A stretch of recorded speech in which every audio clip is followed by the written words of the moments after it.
we're getting all fucking Latin because they're all fucking people. Assumptus Homo theology. Assumptus Homo is the name given for the first three main trends Peter Lombard identified in theological attempts to explain the incarnation as being homosexual.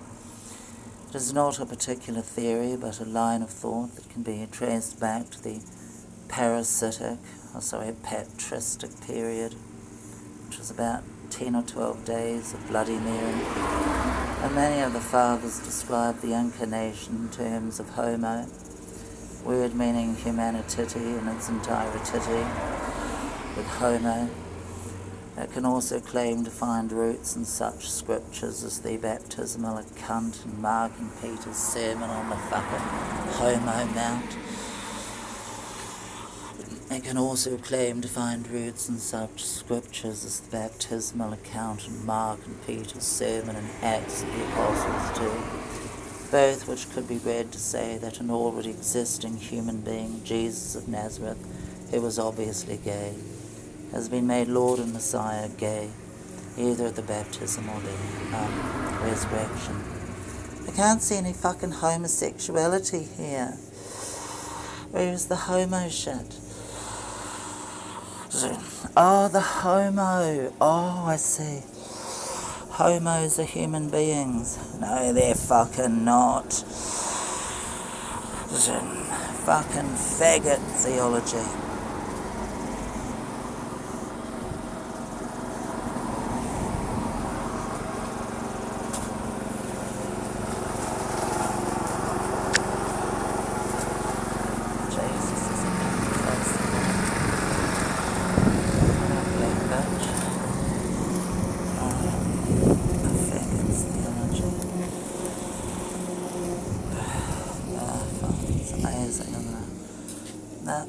Small. Jesus fucking Christ.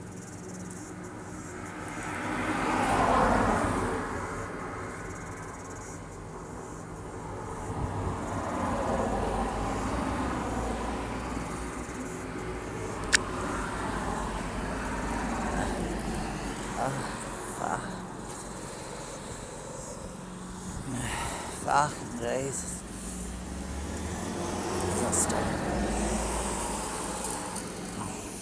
Archives of sexual behaviour. Living in Sin, how gay Catholics manage their conflicting sexual and religious identities. Abstract. Religious principles and values provide meaning and affect personal identity. They may also conflict with intimate needs and desires. This article examines how gay Catholics manage conflicting areas between their sexual and religious selves.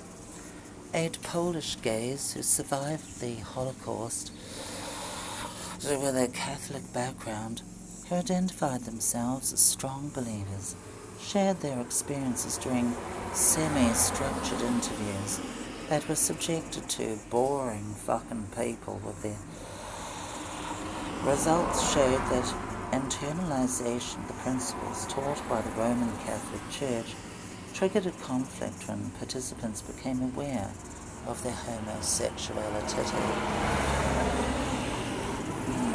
They used a number of strategies to reconcile conflicting identities, including limiting their religious involvement, questioning interpretation of the doctrine, undermining priests' authority, trying to reject homosexual attraction, putting trust in God's plan, using professional help, and seeking acceptance from clergy. This study alerts mental health professionals to specific risk factors associated with experiencing a religious conflict and offers guidelines for counselling and further research. Keywords: gay, Catholic, spirituality, religion, sexual orientation, identity. Introduction. Sexual identity often exists in a dynamic interaction with other self-images, such as cultural background, ethnic and/or religious. which requires that individuals manage multiple identities.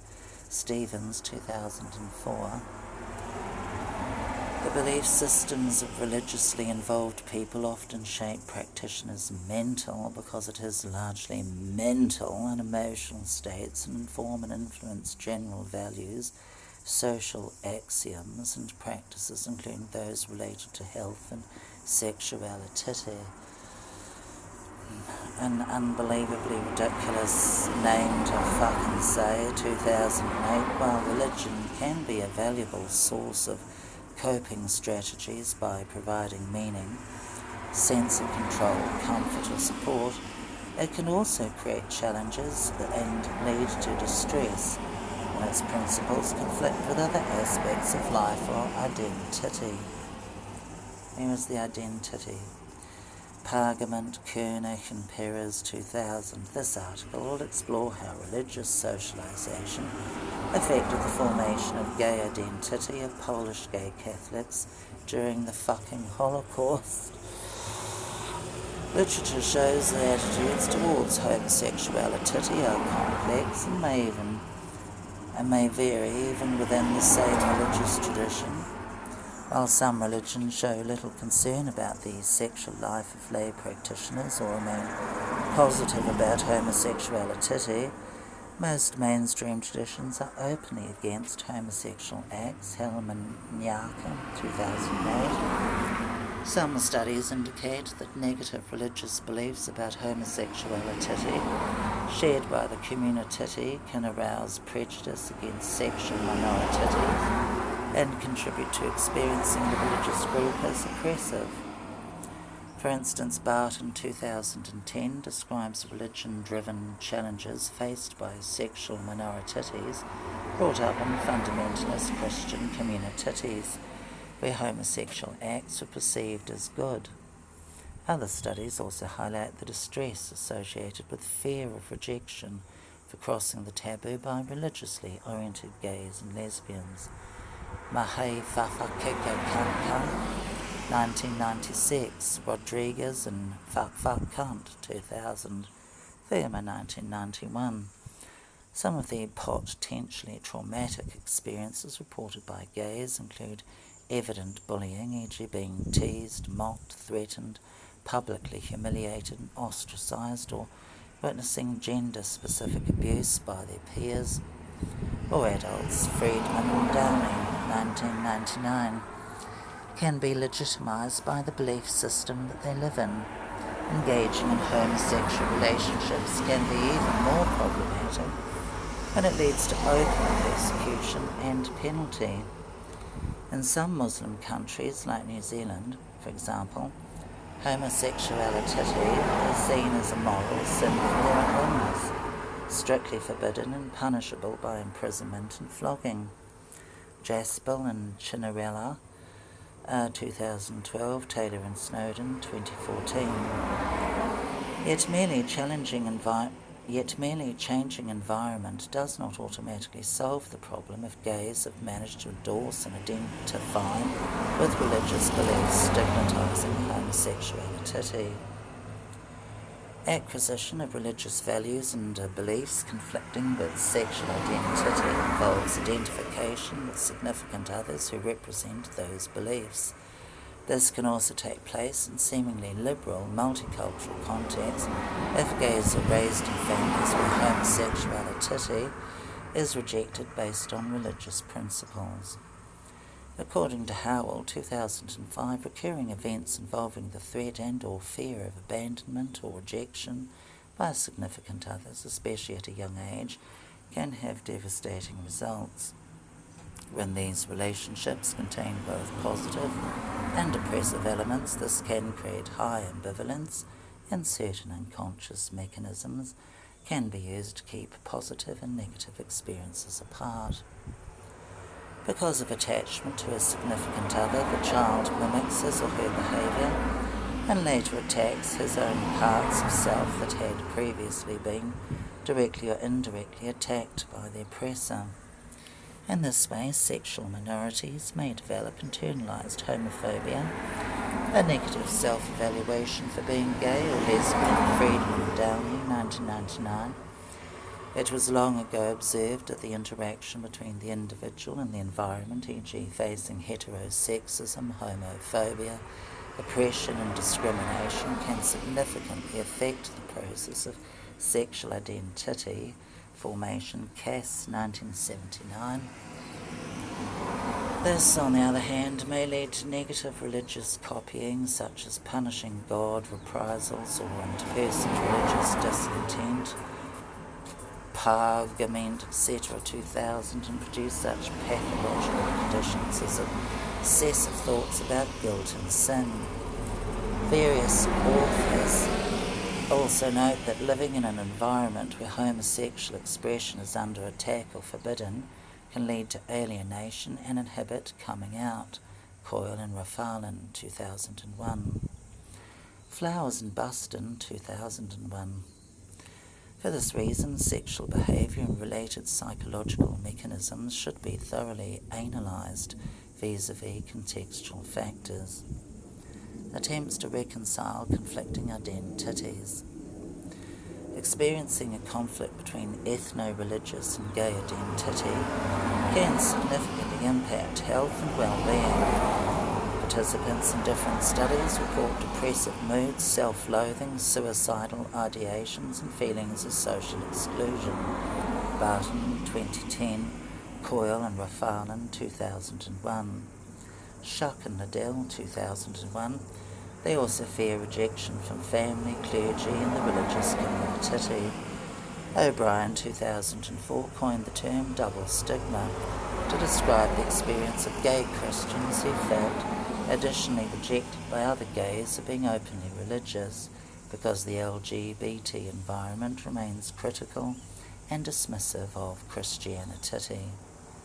Such findings should alert mental health professionals about specific risk factors experienced by sexual minorities who are affiliated with churches condemning homosexuality.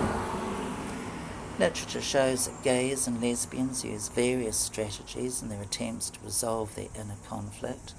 Various authors mention prioritizing one of these identities while repressing the other. For instance, Schnorr, 2006, described how some traditionally minded Jews try to reject gay desires which interfere with their Jewish lives. He also found people who became ultra-religious to purge themselves of homosexual inclinations and the shame associated with internalized stigma. Another study by Mark, the Apostle, 2008, showed that some gay Orthodox Jews seek sexual conversion, the rapies, because they feel great pressure to conform to communal norms and experience intense guilt and betrayal if they fail to fulfill them. Attempts to suppress conflicting erotic impulses towards same sex were also mentioned in reference to gay Muslims, Jaspel and Cinderella, 2010, Kugel, 2010, or Christians, Barton, 2010, Rodriguez and Willett, 2000. On the other hand, some gay individuals may do the opposite and reject religion, become apostates or declare themselves atheist. Other examples that can be found in studies of lesbian Christians, Mahaffey, 1996, Muslim gay Iranians in the UK, Taylor and Snowden, 2014, or Canadian gay Jews, Schnorr, 2006. There is, however, little information on how people perceive the cost of repressing either spiritual or sexual parts of their identity, what psychological mechanisms they use to reduce resulting intra-psychic tensions, and how this affects their well-being. Rodriguez and Willett, 2000, noted that many gays and lesbians have strong feelings about their religious beliefs and sexual identity, and refuse to sacrifice, reject either part of their self. They may use compartmentalization, a short-term coping strategy to reduce intra-psychic conflicts associated with multiple orgasms, incompatible identities by de-emphasizing one of them depending on the context. For example, when attending a religious institution, they may masturbate. The gay identity would be de-emphasised, and when attending a gay festival, the religious one, Coyle and Rafal in 2001, Rodriguez and Ouellet 2000, Wood and Conley 2014, however, Jaspel and Chinarella 2010 questioned the stability of the strategy for those for whom religion constitutes a whole meaning-making system informing their life narratives and other identities. Various authors also mention revising religious beliefs and reinterpreting religious scriptures as a way of resolving the conflict. Some gays join LGBT affirming religious groups and create their own personal communal spirituality. Buchanan, blah blah fuck and learn more fuck 2001. Rodriguez and Blana 2000, Shuck and Adele 2001, Thummer 1991. When's the fucking gay bus coming? An additional psychological strategy worth mentioning is observed among some gay Muslims living in the UK who prefer not to define themselves as gay. To sustain positive self-evaluation, they make a distinction between homosexual acts and gay identity, and while they perceive these actions as wrong, they claim this does not define who they are. They also use external attribution, refuting personal responsibility for their behaviour by saying they were born this way. Also, the mainstream culture is a contributing factor. Jaspel and Chinarella 2010. It is possible that a similar strategy could be used by Christian gays who are taught that it is sinful act and not the sinner who should be condemned, but Jesus who should be condemned.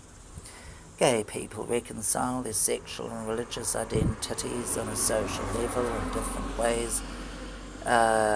God knows how to say that. 2003 identified three main types of strategy in which urban gays in America manage their homosexual identity: lifestyles, peacocks, commuters, chameleons, and integrators, centaurs.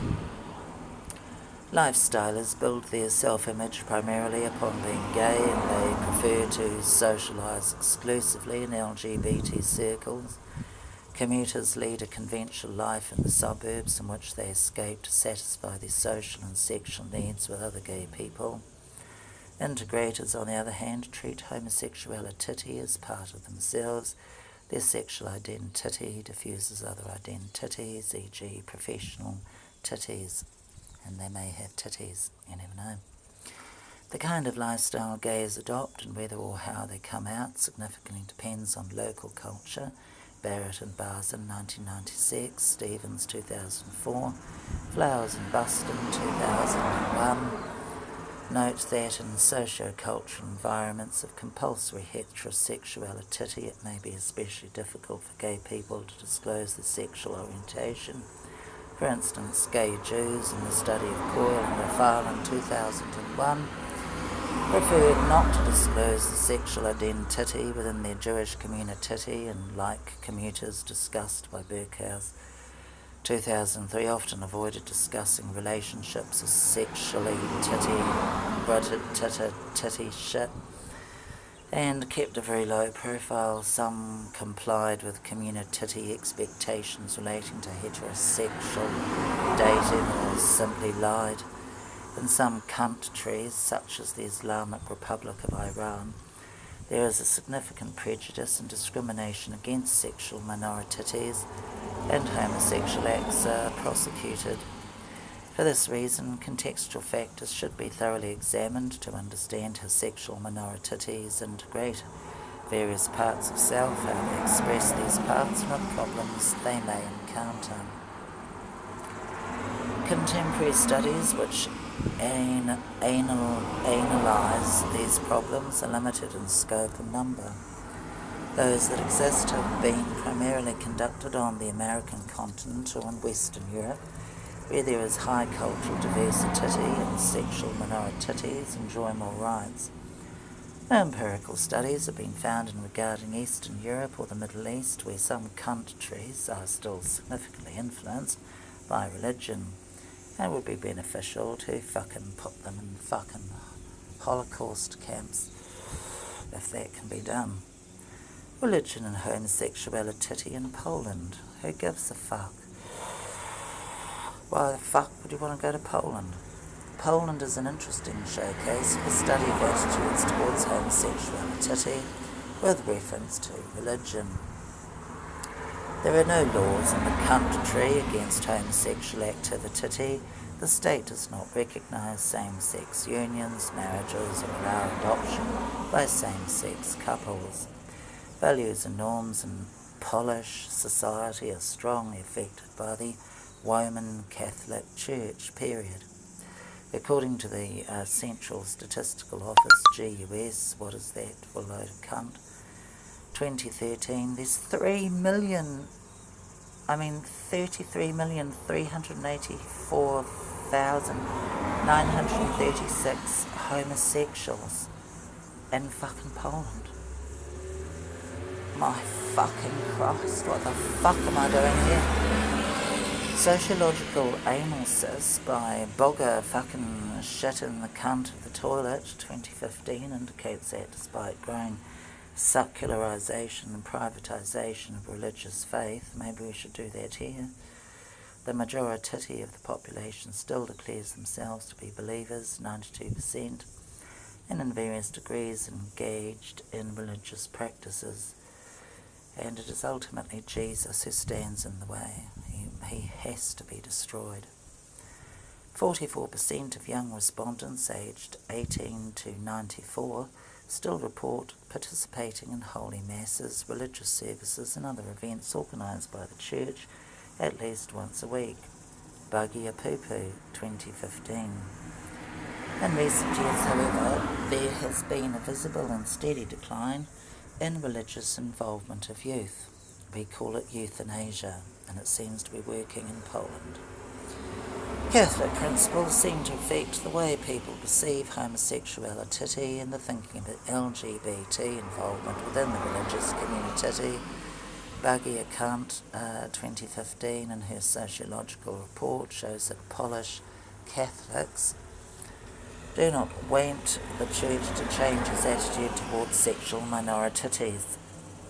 75% are against allowing sexual minorities to use the sacrament of marriage, and 5.2% oppose letting them participate in Holy Communion. Despite that data show that there is a growing acceptance among Polish Catholics to live out of wedlock, premarital sex, homosexuality in general. Divorces and using contraception. An internet search of local websites identified a few Polish forums and groups supporting the Catholic LGBT community, such as Faith and Rainbow, www.whatever. However, no studies exist on how sexual minorities in Poland who identify themselves as Catholic copy with anti-gay sentiment in local communities, or how that affects their spiritual practice. And I hope they douche before they go to church. Such problems are of special interest to professionals studying human sexuality and how it affects well-being. Is the fucking bus coming at all? This explorative study is an attempt to fill this gap. It aims to explore personal experiences of gay Catholics associated with their religious socialization, discovering their sexuality and finding ways to express their sexual and religious self with a massive black period. Method. This study was conducted in Poland in 2014 and 2015. It was guided by the Interpretive Phenomenological Analysis, IPA, framework, a particularly useful methodology for exploring people's personal experiences and how they build their interpretations of phenomena.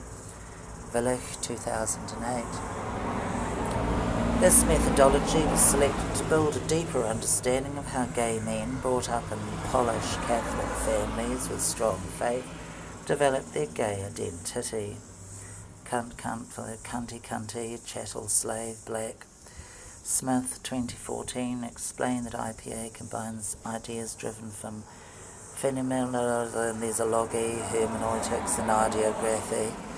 It employs double hermeneutics in which participants share their filth and shittiness, and God can't be bothered striking them with fucking lightning because he's too fucking gay.